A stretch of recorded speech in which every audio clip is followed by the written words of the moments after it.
It's great to be back on the only weekly LinkedIn Live about sales and sales issues. So today we're going to be talking about two things. We're going to be talking about education or training, or education and training. Are they the same thing? Are they different? And if they are, what are the differences? And we're also going to be talking about if you appear approachable, are people more likely to approach you? And is that a useful skill to have in sales in the modern world? I love the way that you're kind of looking as aggressive as possible there, Tim. I'm going to be unapproachable. Oh, show you something. Yeah. So before we go any further, let's all introduce ourselves, and hopefully Andy will be joining us shortly. So, Tim. Hi, everybody. I'm Tim Hughes. I'm the CEO and co-founder of DLA Ignite. Also the author of 3 books. The latest one, Social Selling Techniques to Influence Buyers and Changemakers, 2nd edition. Marvelous. Alex. Good morning, all. Alex Abbott, founder of Sapiro. 20 plus years in sales, B2B sales. Very much looking forward to the discussion today. Yeah, proud to be here. Week 2. And I am Adam Gray. I'm Tim's business partner and co-founder of DLA Ignite. And yes, it's very exciting to be doing another LinkedIn weekly show, but focusing on sales and at the other end of the day, because we do one Friday afternoon and we're doing one first thing Tuesday morning. So let's kick off with that first question. Well, actually, the second question: being approachable, is that going to help people approach you? Is there any point? Should you just have a footprint in the world that makes you look like you're good at your job at selling stuff? Yeah. Who's Andy? Good morning. Morning, Andy. I'm having the morning from hell, so I do apologise for being so late, gentlemen. That's no problem at all.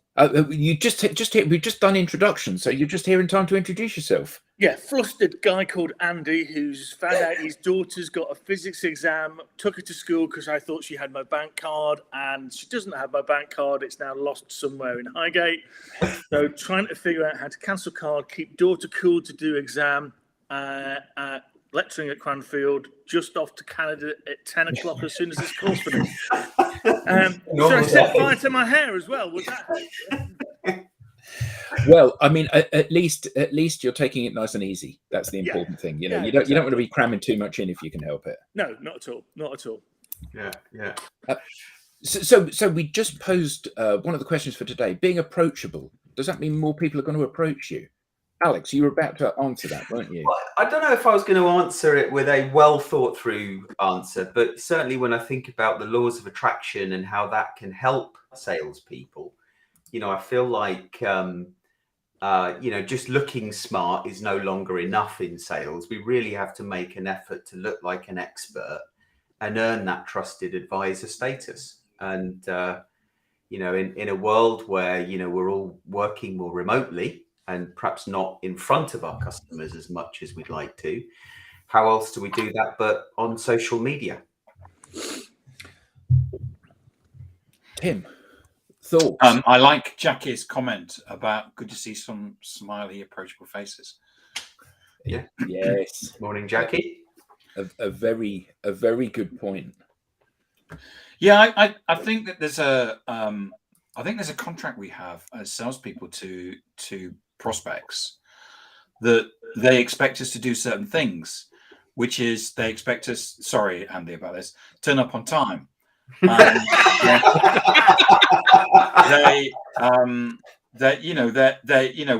we say we're going to get a proposal to you by Friday, that we get it to them by Friday and not Monday or whatever it is.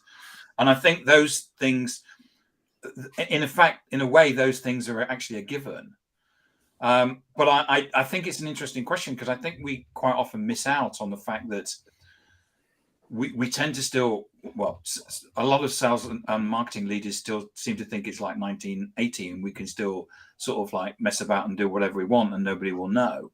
Whereas actually everything that we do is available for people to see, because people have moved to digital, and therefore there's an expectation that we, with 1 minute we're feeding the dog and next minute we reach for our phone and we're in LinkedIn or whatever, and we can look people up. And then we have the same contract as well, which is that we're going to be looked up by prospects and customers, and we need to be in a similar position. I'm not necessarily saying that we all need to wear a suit, because I've not worn a suit for years, but at least be respectable and be smart. And I would also add to this is the fact that research shows that the modern buyer is looking for an expert. Not a salesperson. They're not looking for a salesperson. They're looking for an expert. They're looking for somebody that can help them. Now, I know that in sales, we're salespeople, and I know that we're salespeople, and therefore I need to be a salesperson. But we also need to actually realize that the modern buyer is looking for an expert. And if we want to be successful, what we should be doing is aligning ourselves with what our customer and our buyer is thinking, rather than necessarily what we want or what we're thinking. And I think that's a difference, and something that people are still having to grapple with. I would also add to that, Tim, that a buyer, when they don't have a need, isn't looking for an expert necessarily. Yes. Yeah, and that's one of the things that, I've always worked in new business sales. So it's always been about, how do I build trust very quickly with people? But also what you're trying to do in new business is you're trying to get over the fact that you've got something and you want the other person to hear about it, and you want them to go, oh, wow, I need that. And building desire in an individual very, very fast is very, very difficult. Which means you need to be even more professional in the way that you work, because otherwise you just come across as there's a lot of people out there, because of social media, the barrier to entry for any expert is zero. And so you now also have to work harder to actually show, this is my expertise. This is what I stand for. And that's quite often very different from maybe what some people come online and their approach. Andy, thoughts? I think it's a kind of simple one and a complicated one at the same time, if that makes sense. I agree with everything that has been said around digital. I mean, we are absolutely visible now all the time. And I think we talked about it a little bit last week, but when I started in sales, there wasn't any digital at all. You got a phone, and I literally got a map of postcodes in South East Manchester out to Buxton and Cheshire, and away you went. And as a great guy I remember called Brent Derbyshire, who was the FD for Carpet, right? And to get to Brent, you kind of had to use some ingenuity. You had to get a public set of accounts. You had to understand if they use finance, etc., so forth. Then you had to get through using this thing called a telephone or a letter to him. Now today, I'll do it in a minute. I can instantly find out who the FD of Carpetright is, and as you said, he can instantly find out who I am, and LinkedIn and social platforms tell him I'm there. So that's a very new world that salespeople find themselves in, and navigating that, I think, requires a huge amount of professionalism and a huge amount of resilience. It's a brutal place to be, and that you can put things out and not get any response, and therefore, as you try and do some of the right things, it can be hard. But then if I think about the things that haven't really changed, there is this thing, and somebody put it, I think it was either Martin, who talked about, solution selling. And Neil Rackham talks about, finding the underappreciated need. And a lot of the time, a lot of organizations don't understand either what the real problem is for them or the problem that they are approaching. And Neil Rackham talks about there's 19 salespeople that will sell you a ladder when you fall down a hole. What somebody wants is that one person who's going to say, there's a hole on the way, this is what you need to do to avoid it. but then, and I'll hand it back over, it's a trust issue. And I think someone's put down here in the chat, the reality comes down to people don't trust that person to say, hey, here's a problem coming down the road. You need to think about this, because we've lost the trust in sales to a great degree. So that bit that we need to bring back and embrace, where salespeople and who are experts in what they do can go in and say, this is what you need to be thinking about. That's what we need to recapture, and then tie that to the digital amplification. And I think we're starting to repair some of the stuff that's been coming for 3 decades. Well, are we? So I think salespeople have a really difficult job when they're creating their persona. And I think it's a difficult job because if you are a tough closer, if that's your persona as a salesperson, if you get your claws into a prospect and you sink your teeth in and you don't let them get away, that makes you a very attractive proposition to the next person that's going to hire you, because we all want salespeople that are focused and aggressive and making their number. Unfortunately, though, when they dress themselves in that set of clothes, they make themselves progressively less attractive to the people that they're trying to sell to. And for most people in their roles, when they create that footprint and that persona and that set of clothes that they slip into, it appeals to both the customer and to the person that's hiring them. And with salespeople, it's almost like those two things are diametrically opposed. The less you appear like a salesperson, the more the customer wants to talk to you. The less you appear like a salesperson, the less likely you are to be hired. And I think that this makes it very difficult for them to position themselves out in an authentic way in the marketplace, doesn't it? Depends what your end game is on LinkedIn, doesn't it? Well, I think it's more than just LinkedIn, but yeah, ultimately everybody is in their job trying to make their number, but also they're looking for the next big opportunity, aren't they? Particularly salespeople that tend to be a gun for hire. I don't think they are. I think that is rapidly changing, and that's, we may have talked, but Sean Aker from Harvard University is now talking about this, and he's in his book called The Happiness Advantage. He's actually saying that those concepts, particularly for sales, are dead and gone, or are fast approaching to be dead and gone. So happiness is not generated by you hitting your number. You hit your number because you are happy and you are balanced and you have well-being. And if you look at some of the research around knowledge in sales, let's just call it that, over the last 4 decades, things have moved on. So historically, when I started work, you needed to know about your product and your company. Then it went on to now looking at your competitors and your market and your customer.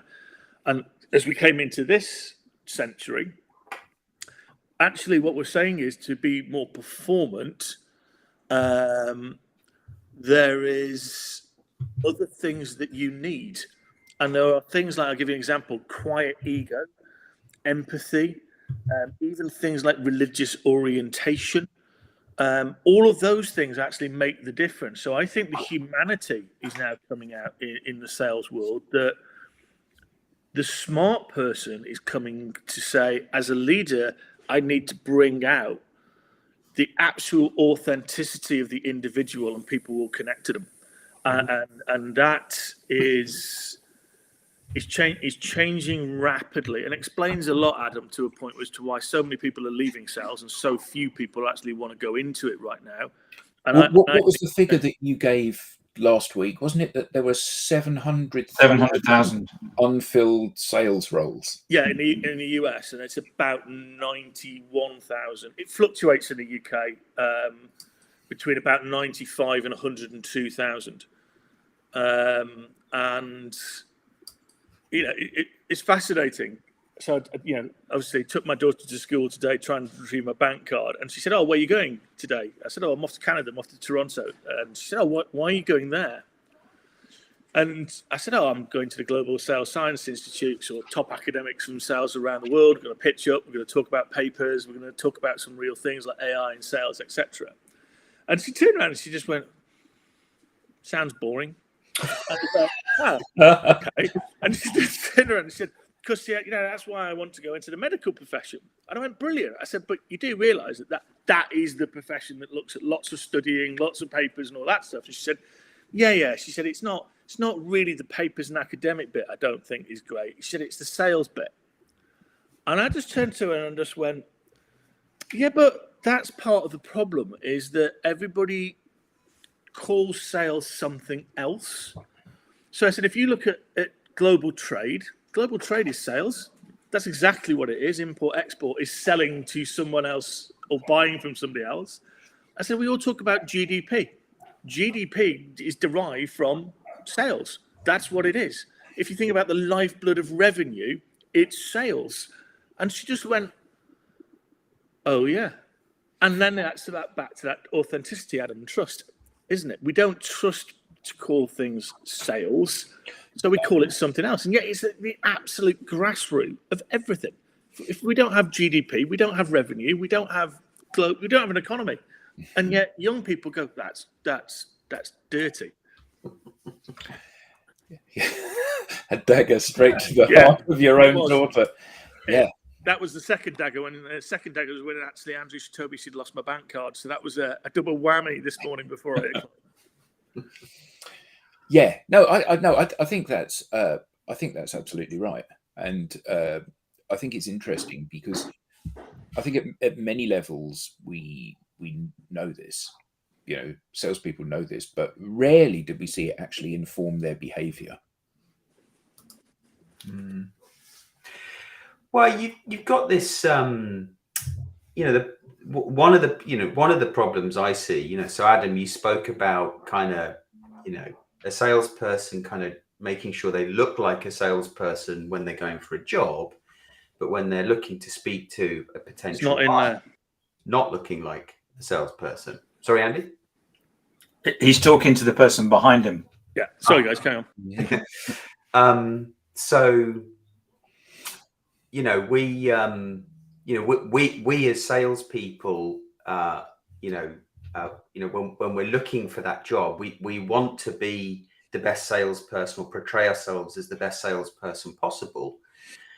And the expectation from the hiring manager, from the employer, is that you're going to deliver results. And so, sometimes you tell them what they need to hear because you want to meet their expectations. And I think that kind of is part of the problem. So, yeah, I mean, I don't know what your thoughts are, about that particular point where there's this kind of misalignment between the expectation of the business and the sales team, or the employer or the hiring manager and the salesperson, and the salesperson wanting to deliver, aspiring to deliver, but knowing full well it's going to take many months to build relationships and actually create a more kind of systematic approach to success. I think that comes down to number of conversations and pipeline, doesn't it? I mean, I don't think many sales organizations have enough conversations going on and enough pipeline, and people don't manage their own business accordingly. So if you have more than enough conversations and business to meet your goal, you can afford to act in a certain way, which is this might not be for you, Mr. Hughes. I'm sorry. There's another product which I think is far better suited to you. I build credibility, I build trust, but actually, no. My goal is such I don't have enough. So, Tim, this is it. This is wonderful. You need to buy this now, otherwise the world will end. and then I go into aggressive close from Adam, and that's the issue, isn't it? We don't have enough conversations and pipeline as a set of salespeople, so therefore we force our will onto the buyer. Yeah, a really good point. It all stems from having the confidence and the flexibility to be able to do the right thing, doesn't it? When you're up against it, any sale will do, and when you've got that freedom, you have the opportunity to do the right thing. So this is an education issue, isn't it? Or is it a training issue? Our other conversation point for today, and this was really interesting when we discussed this yesterday, Andy, when you said the difference between training and education, and yeah, I mean these are interchangeable in most people's minds, aren't they? Yeah, they are, probably incorrectly though. So training is about an intervention, whereas education is a lifelong journey, and we in sales don't tend to we don't enable that. So if we think about the issues in an organization, somebody, probably the FD or the board, will go, here's the issue, that our shareholders are not getting what they want. Henceforth, the answer will look a lot like this. Let us go out to RFPs, and then everybody comes in and delivers against that RFP, mostly inaccurately. And I put a post out on LinkedIn. It didn't get a huge amount of responses, but it's actually, have we trained salespeople not to learn? It's probably the amalgamation of the issue, Adam, which is, salespeople are told what they need to know when.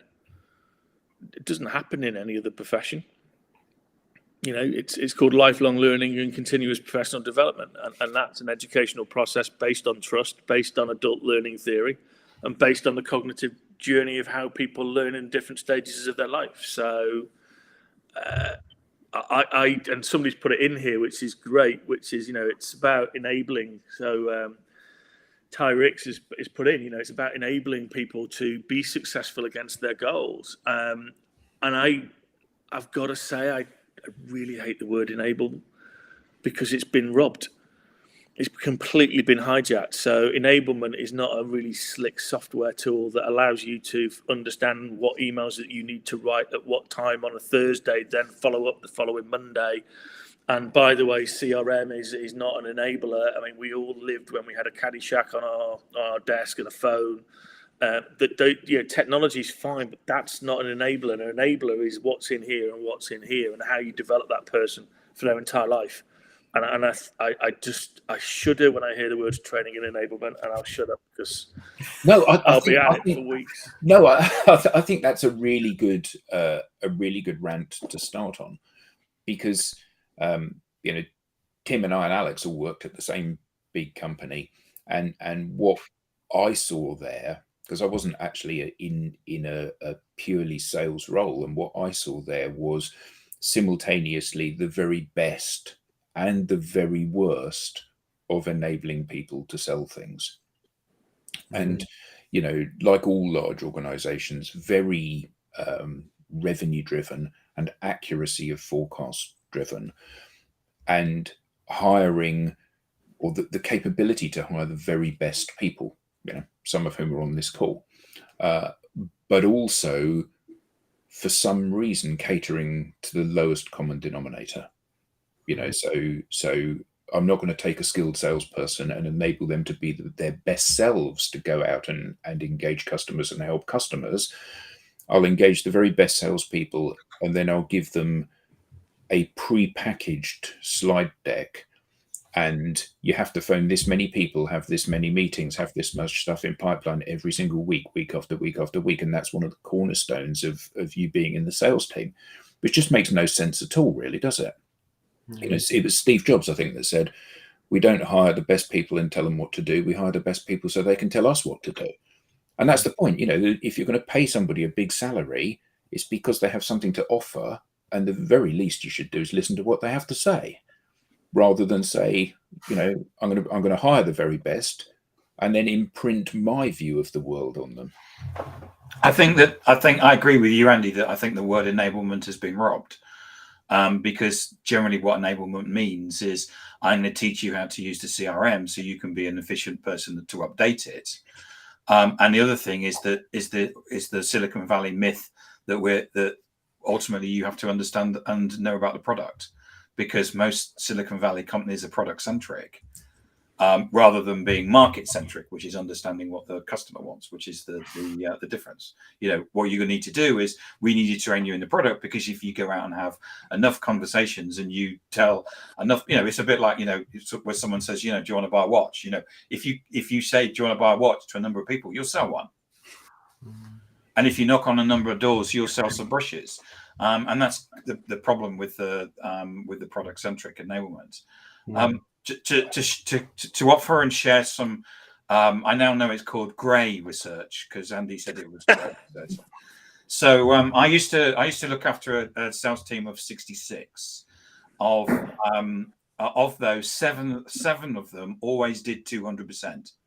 The other 59 would do 40, 60%.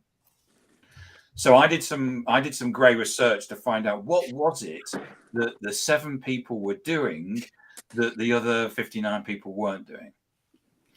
And one of the things that I found out about those 7 people were they all, because we work for a big company, there was a lot of training and training available. It was well known that the training budget had never been cut. It was basically an infinite amount of training that you could have. And these 7 salespeople always did a training course every quarter. The other 59 all said they didn't have time for it. Wow. And there was there's a number of other things which I've written about, and I talk about whenever I get asked about what the difference is between the people that were doing 200% and the people that were doing 40, 60%. But there was this quite clearly an attitude difference in terms of the way that these 7 people were making time for training. And they saw it as a I'm working for an organization. I've worked for small companies where we never got any training. Actually thinking of getting any training was ultimately it was owner owned, and you were basically taking money out of the owner's pocket to do training. So I think that, and there's a really important nuance there. Nigel's just mentioned it, which is lack of training, lack of educational support. I don't think that you call that training. I think actually what that is self-directed learning. Yeah.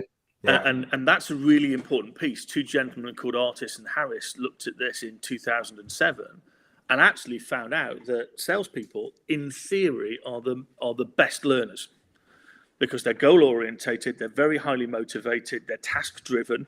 Yeah, and again, that's back to the earlier comment. We turn that off in most salespeople. But Tim, back to your point there, those 7 people went, no, this is really important for me, and you created the right culture. The difference is that those 7 had a growth mindset.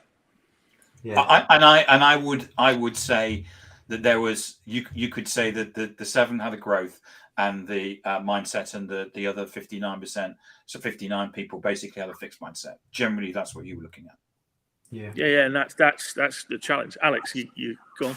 Well, I was echoing what you were saying there, Andy. The question I was going to ask Tim was, those 7, they weren't being forced to do that training. They wanted to do that training. They were trying to educate themselves. And, I remember those training courses that you were talking about, Adam, for that company we used to work for.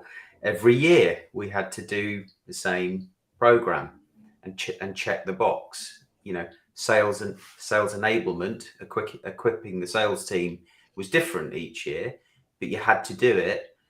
And those people that didn't do it got a black mark against their name. So you found yourself just going through the motions of training. And I think that's why there's this negative connotation around training. I remember several years ago now, feeling as though my team were missing a trick. It was becoming harder to grow the business. and we needed to do something different. And a friend of mine who'd left and came back to visit was telling me a story about how, their business, their team used an approach called 4DX, the 4 Disciplines of Execution. And he talked about this book and how amazing it was. And I felt really inspired by his story that I bought the book, well, the audio book. I do have the actual book now, but I have to say I haven't read it. I've just listened to it. And I listened to it and I thought, oh my God, this is amazing. Wildly important goals and identifying lead measures, the behaviors that actually increase the probability of success. And if you define those as a team and multiple teams, you can all work together to achieve this common goal. And I think it was about 25 hours long, this audio. And I must have listened to this 20 plus times to self-teach myself. And then I implemented that within my team. But I think the point I'm really trying to get to here is, how do organizations successfully, trying to use a different word than enable, increase the knowledge of their team to all work together, and inspiring en masse is really quite difficult to do. And I think that's where leadership really play a massive part. I'm not sure it is that hard to do. It's just scary. Right. So if I look at John at Royal Mail, he has created a learning culture where everybody is an individual.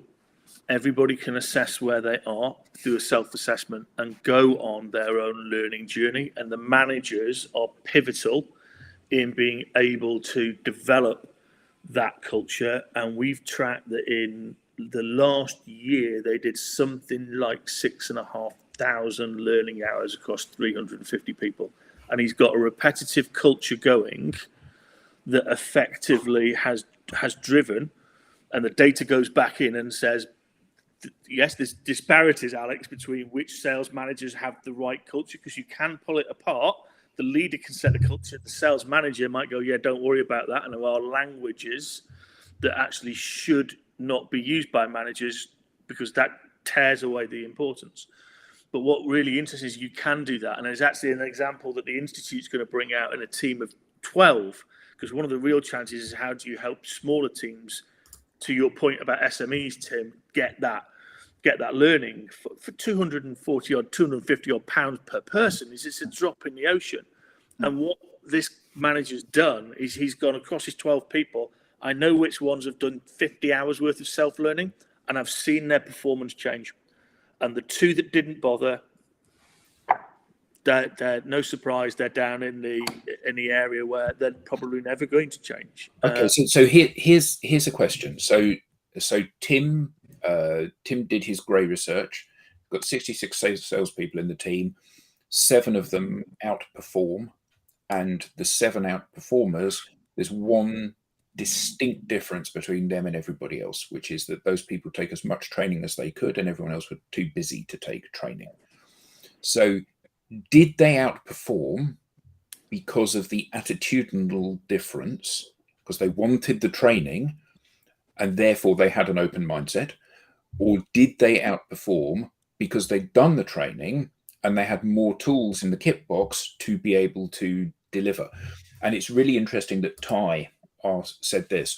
We would always try to ask on the hiring process, how much does the rep self-educate and how do they implement that? So that's not about what have you learned. That's about how do you learn and how do you learn from what you learn.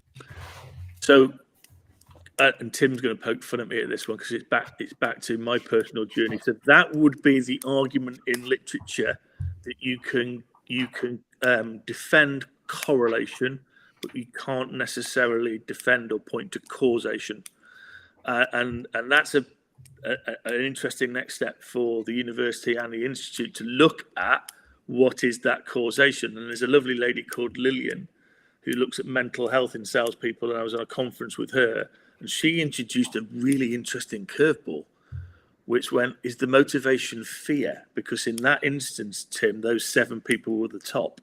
Did they fear not being at the top, and therefore they would embrace anything that they felt could keep them there? I'm not saying it is. That's not what I'm saying. But that's the interesting argument next, which is how do you develop causation as an argument? And then does that unlock the door for a proportion of those people, that 52 that didn't make it, that could?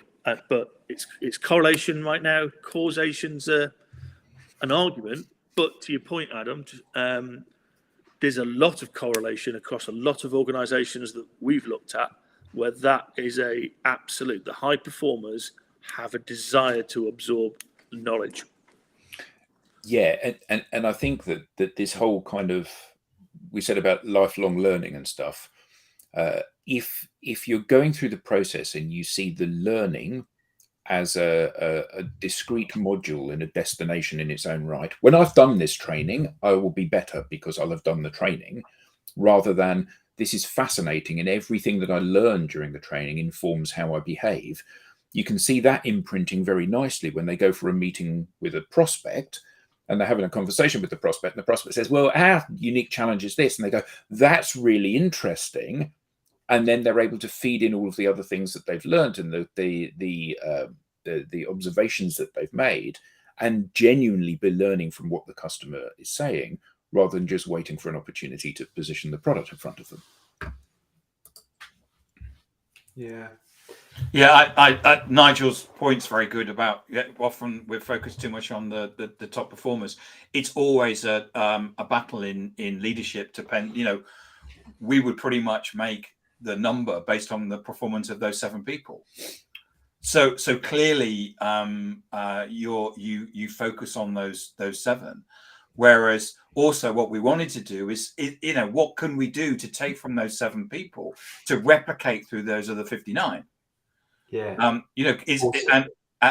Because if there's certain behaviors that we can unlock, but as leaders, we've always been in situations where you have the high performer and the low performer, and you have to decide where you're going to place your bets and place your effort. And I'll lead leaderships and the leaders out there to decide where they're going to do that. I think that's where there's such a big opportunity, because quite often sales managers that are tasked with unlocking, I really like that word, unlocking, unlocking something, unlocking a motivation within someone, but they're not the most skilled in their ability to coach reps to their best, because they're so focused on the number, and therefore there's a risk they kind of force it too much. Well, these 7 guys and girls are performing really well. Why aren't you? This is what they do. Why can't you do the same?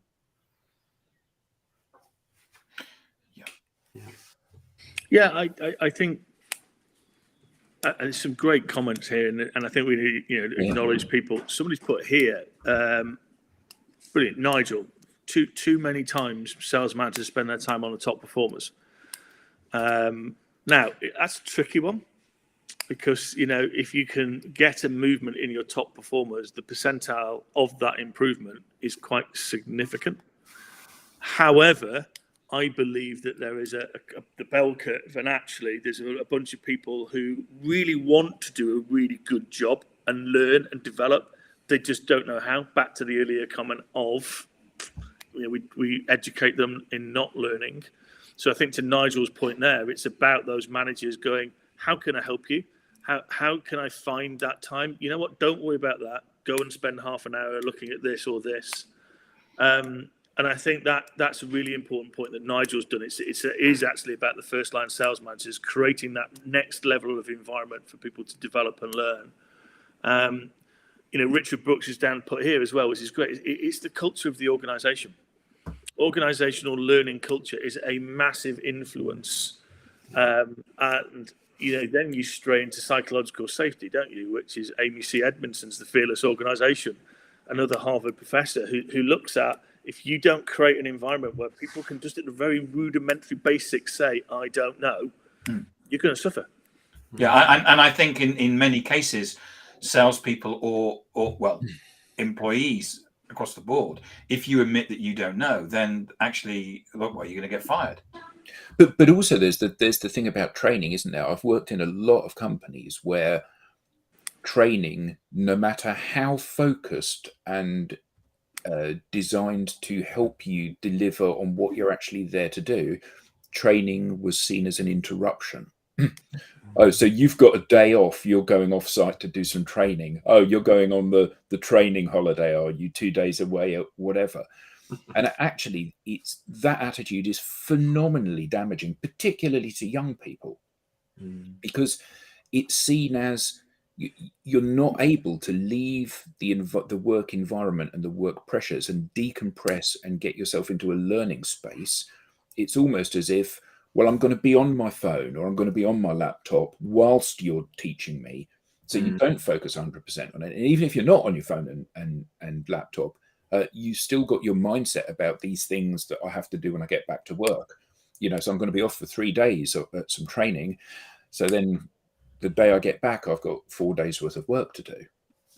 Well, again, what's fascinating around that, when the degree apprenticeship was brought in, and again, John at Royal Mail looked at this, and so did Andre. There was this concern that an apprentice had to go and spend 20% of their time off the job. Yeah, and oh my God, what's the productivity of that individual? And it's been found across a number of organisations that actually they're more, and performant is a dangerous word because the organisational definition of performance differs.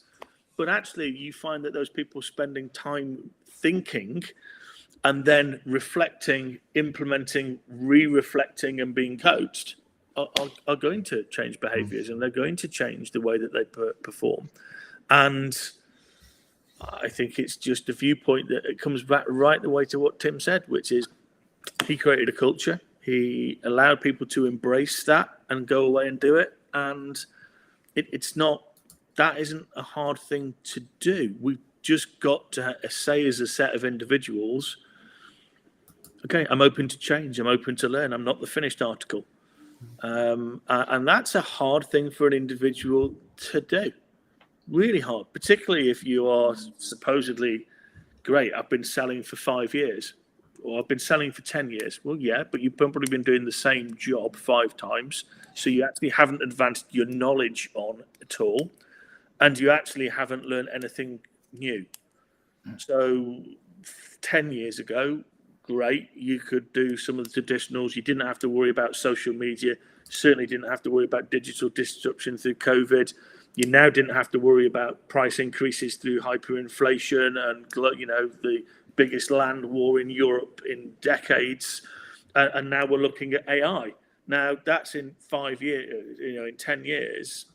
If you don't decide as an individual to open up your thinking and actually start to go and learn that yourself and have a view on that, your own individuality, then you're going to get left behind. You're just going to be part of the bottom.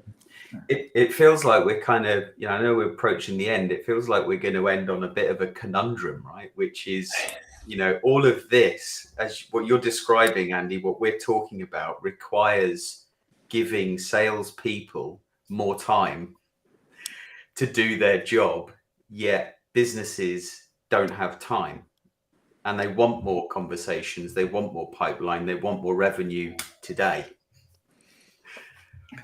We've had comments on a number of podcasts that we've run where salespeople have said, I don't have time for training because of the metrics that I've got in terms of the number of calls I've got to make or the number of emails I've got to send.